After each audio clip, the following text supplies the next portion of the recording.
Alright, welcome to today's video. Today's video is about modifying your trifle into external, mainly how many speeds, right? So I received a lot of question about, hey, Sifu, I want to go 7 speed. So what does that mean? What do you need to buy? What kind of things you need to buy, right? What specification? So today I will cover that, and that will involve chain over here, sprockets or cassette, shifter, as well as the free hub, right? Your hub body, right? So first and foremost, number of speed, your system or your wheel set that you're going to buy, it depends on the length of this free hub body, right? And then how many sprockets or cassette can you put in, right? This thing is called, whole thing is called cassette. Individual P is called sprockets or cords, right? So how many can you put it in? Because if it's too many, you don't have enough space to go in, right? For example, this is a nice speed. So you can see I put down there, right? I didn't even put these 3 pieces in there. I don't have space to mount already, right? So the number of speed actually determines by all these. So first and foremost, pick your wheel set, meaning your hub. The outer lock ring dimension, right, is still from here, the frame to here is 112 mm. If it's 113, it's still okay. You can kind of force it and it will still can go in. Anything bigger, you need to enlarge your frame, which is, well, you can do it, but really not advisable. All right. So a little bit is okay, like 1 mm or even 2 mm is okay, right? But first and foremost, the number of speed is determined by the wheel set or the hub that you're going to purchase. Now, for this case, this is up to 7 speed, right? And then if you look at Brompton's stock, right? Brompton's stock is 2 speed, right? And then if you notice, Brompton used the lock ring mechanism, right? To lock into this groove. You can see the groove. Yeah, the ring will actually go inside and lock, right? Whereas the other one, you need a so-called a lock ring, a circuit. This is circuit. This is a lock ring, and this lock ring actually you requires 40 Newton meter to tighten, which is very tight, so that the sprockets doesn't move, doesn't have free play, and doesn't create noise. Right. So Brompton's wheel is always a 2, so 3x2 or 2 speed or single speed. So over here I have one Brompton wheel, right? So this is a Brompton wheel set. You can see the logo, right? This is Brompton, and then you can actually put 3, right? 1, 2, 3, right? So you can hack into something like that. So these are called hacks. But if you notice, if I hack, I remove the dust cover. There is no dust cover. So in terms of sprocket, so there's one more thing you need to consider, whether you want a dust cover or without a dust cover. A dust cover for Brompton wheel set is important, especially the internal hub. And the reason is you want waterproofing and dust proofing. So all these provide waterproofing and dust proofing, but it takes up some thickness, right? It takes out some thickness. As a result, it may affect your number of sprockets that you decided to install. If you choose to remove it, then the problem that you'll face is if you ride in the rain and all that, there's a high chance the water will get in, and you'll create rust and all the issue, right? And basically, sometimes your internal hub is a write-off. Why internal hub? You need more waterproofing, you need the dust cover, whereas the free hub body you do not need. And the reason is the silk bearing they use. You can see inside, they use a silk bearing, and silk bearing has better waterproofing than Brompton's hub, which is just a loose ball bearing, right? It doesn't provide that kind of waterproofing capability. So silk bearing is better in terms of waterproofing, right? Like this one is also a silk, so you can see the ball bearing, the orange G color. If you can see, that is the bearing seal, right? That seals the grease and prevent water from entering into the ball bearings, right? So external hub is better in that sense, right? Now let me take this opportunity to answer the question. Hey, Sifu, can I change to ceramic balls? Well, if you want to change to ceramic balls, it's okay, but then you have to know that ceramic versus steel, because Brompton's hub is steel. So steel and ceramic rub, who will win? And the chances is, right, ceramic will win. It's just like sandpaper. Sandpaper can sand steel, right? So sand will win. If the sandpaper concept, you understand the sandpaper concept, meaning if you mix a ceramic and a steel um, brace, then the brace will be sand off eventually. And for ceramic to go so smooth, why ceramic can go so smooth is because they use very light grease, not the thick grease type. And because of that, the waterproofing is very poor. But because it's ceramic, it doesn't rust, right? So if you want to do go ceramic, the whole thing must be ceramic, or is a silk bearing ceramic. At least you can prevent waterproofing and then minimize the rust, right? So much that let me just focus now into the chain itself. So I think you guys understand most of the stock chain is 9-speed, some of them single speed. The reason for that is very simple. So if you look at Brompton so-called single speed, is very thick, right? If you look at the sprockets, it's very thick, right? So if you measure, it is very thick. This is almost like 3 millimeter thick. Oh, sorry, 2.1 millimeter just for this part. Don't count that little recess, right? So it's very thick. It lasts. It's a lot of mileage, right? You can get a lot of mileage over this. Versus a thinner one, even Brompton one is quite thick, right? So this is like 1.7 mm. Now, if you go for third party, like a 9-speed one, right? So this is really thin. This is only 1.1, right? So now you understand, even different cords have different thickness, all right? So you have to choose the right sprocket set to match your system, right? Why, right? And why it goes respectively with the speed of the chain. So if you look at here, let me zoom in, okay? So I have a 9, 10, and 11 speed chain. You can see from the video, it is already different thickness, right? The chain thickness is thickness, right? So if I use a caliper, you can see this is 5.4. And if I measure the gold one, which is the 10 speed, 6.1. If I measure a 10 speed, and this is the 9 speed, 6.3, right? So they are of different thickness.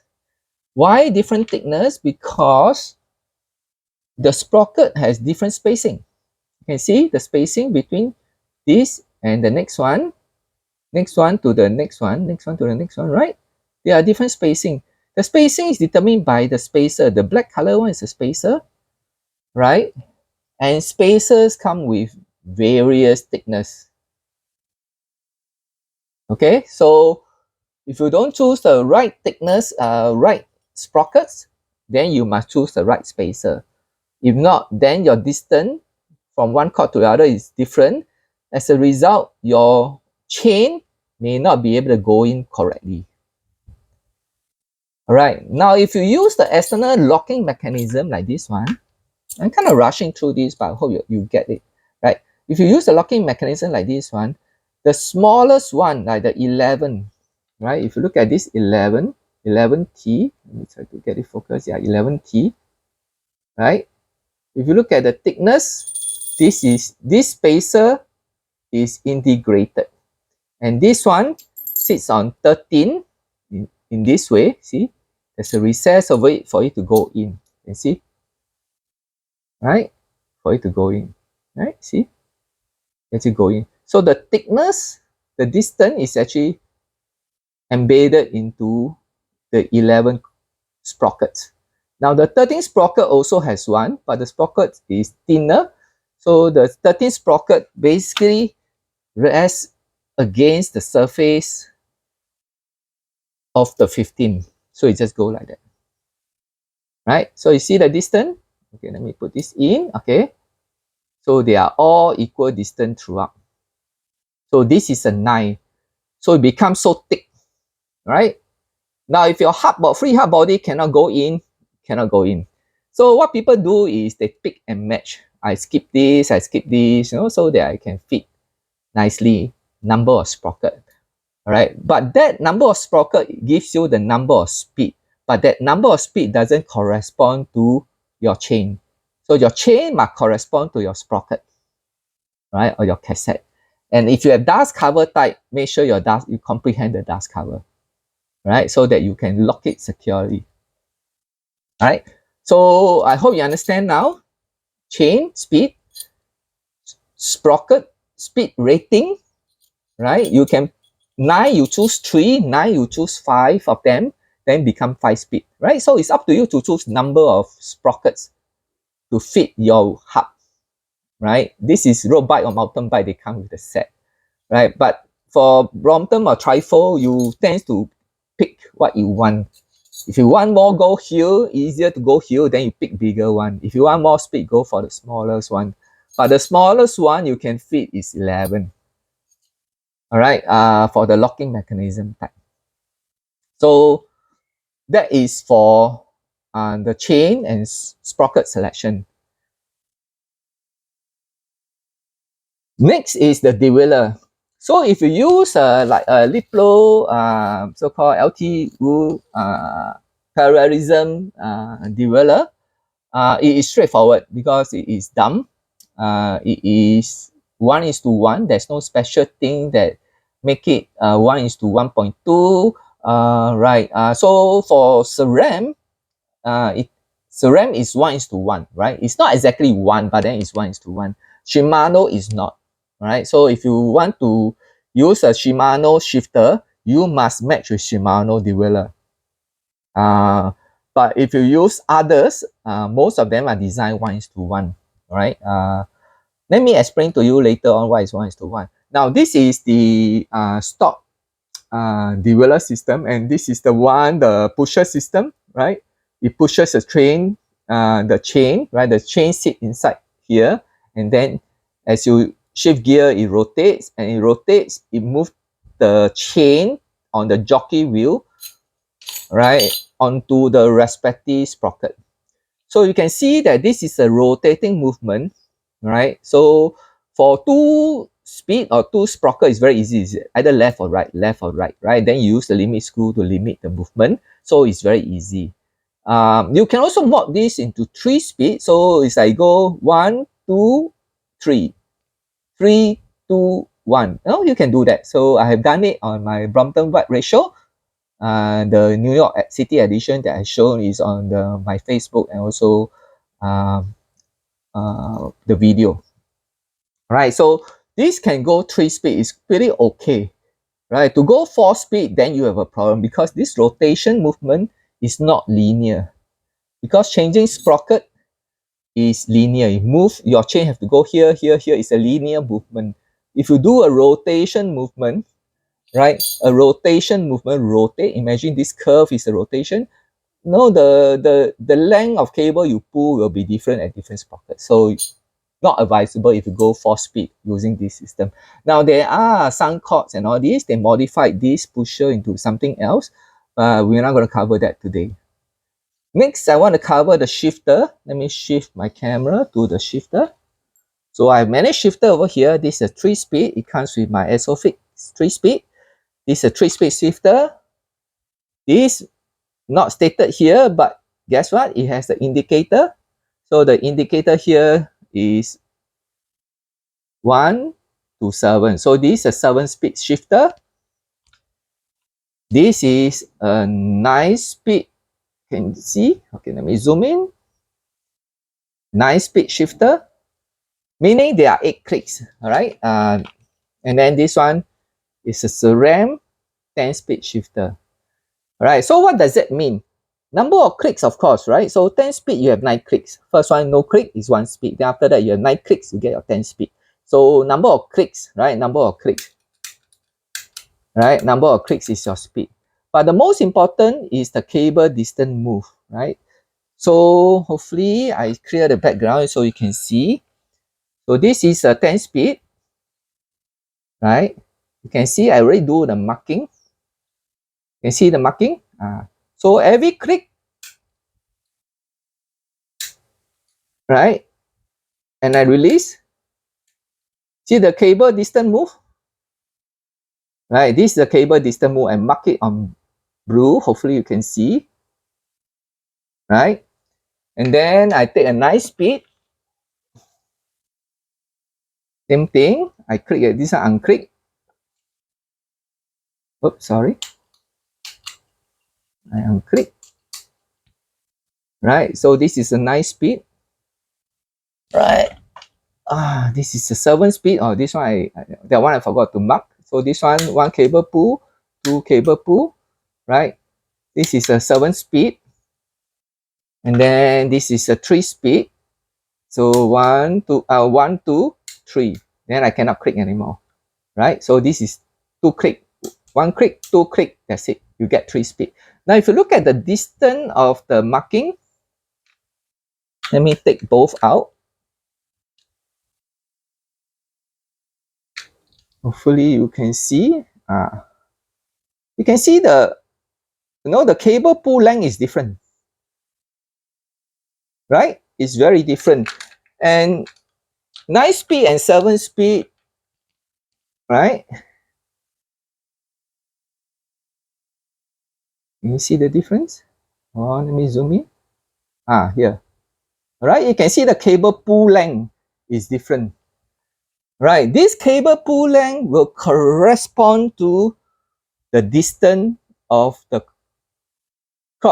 sprocket to sprocket to sprocket. Right, it must match. So, if your spacing, if you buy a 7 speed and then you want to put more, you put 11 speed rated system. So the spacer is smaller, so you can squeeze more into the same space. Right, but because you have moved it to so close to 11 speed system, then you must use an 11 speed shifter.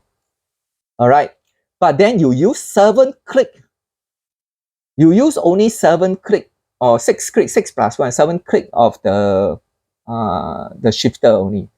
Right, you can't buy a 7 speed shifter for a 11 speed rated sprocket spacing. It will not work. Right, it will not work. It must be identical. All right, so in order for you to have successful modification, first and foremost, recap, get the right hub, the spacing, right? If you do not know, ask how many speed it can support. If it can support 7 speed, ask one more question, 7 speed of 11 speed spacing or 10 speed spacing or 7 speed spacing, right? They are all different, right? In today's world, most of them are 10 to 11 speed spacing. One of the reason is from 10 to 11, everything gets more expensive. 9 to 10, little bit more expensive, but not so bad. But if you go to 11, it's very expensive. If you go to 12, it's even more expensive. Not just that, because it's 12 speed, the margin of error is very small. So the shifting, smoothness of shifting, very little margin of error. So it's probably going to be very noisy. 11 speed still okay. 10 speed is better, right? But really up to you. You want to squeeze more into your little spacing. For example, this wheel, this is the same as this Brompton standard wheel. It's designed for 2 sprocket, but I am able to squeeze 3, sacrificing the dust cover because this is silk bearing, right? As a result, I get 3 speed, right? But the spacing for this, you use a 9 speed chain, right? Brompton stock is 9 speed chain. But if I go this, I will have to go 10 or 11 speed because I squeeze more sprockets into the same space in the free hub body. All right, hopefully you guys understand that. Leave me comment I seldom read my video comment, but then you can always text me. You know how to find me, Sifu at Bartley at Facebook or Carousel. Thank you for watching.